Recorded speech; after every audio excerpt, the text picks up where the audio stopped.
निश्वास नेबाकू डर लगुछि। दिल्ली रे निश्वास नेबा कष्टकर होई पडुछि। दिल्ली पुणी थरे विषाक्त वायु बलय छटपट हेउछि। रेड जोन रे प्रवेश करिछि दिल्ली। दिनकु दिन प्रदूषणर मात्रा बढ़ुछि। पुणी थरे विषाक्त वायु बलय छटपट हेउछि दिल्ली।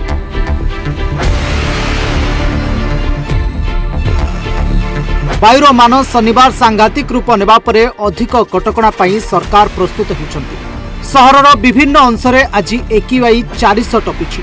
दिल्ली आज रेड जोन रे प्रवेश करी देश में सर्वाधिक प्रदूषित सहर तालिकार द्वितीय स्थान में रही। CPCB अर्थात केंद्रीय प्रदूषण नियंत्रण बोर्डर तथ्य दर्शाउछि जे दिल्ली रे 24 घंटार हाराहारी AQI अपराह्न 4टारे 361 रही। शुक्रवार दिल्लीर AQI 322 थिला एवं एही समय रे यह देश में सर्वाधिक थिला। सहरर 38 जांच केन्द्ररू केतक अंचल में प्रदूषण स्तर अति उद्वेगजनक रहुछि।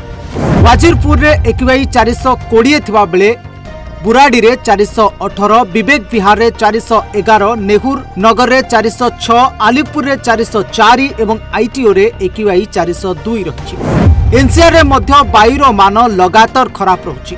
नोएडा रे AQI 354, ग्रेटर नोएडा रे 336 एवं गाजियाबाद रे AQI 339 रही।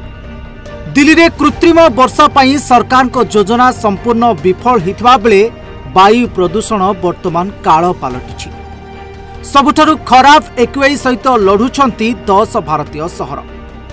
केंद्रीय प्रदूषण नियंत्रण बोर्डर तथ्य अनुसार आज दिल्ली, NCR और निकटवर्ती अंचल समेत उत्तर भारतर अनेक अंचल रे घन धुआं कुहुड़ी रहितला एवं अनेक स्थान रे खराब रु अत्यंत खराब वायु गुणवत्ता सूचकांक रिपोर्ट करा जायतिला।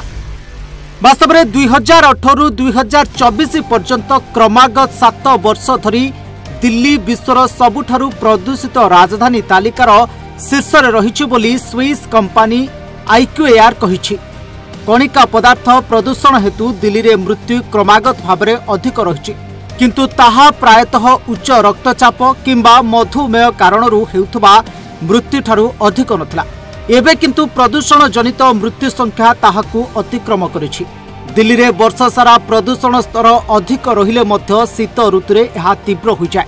प्रत्येक शीत ऋतुरे दिल्ली एक गैस चैम्बर रे परिणत हुए। यार एक प्रमुख कारण हेउछि दिल्लीर ठंडा और सुखिला वायु, निर्माण धूली, जानवाहन निर्गमन और नड़ापोड़ी।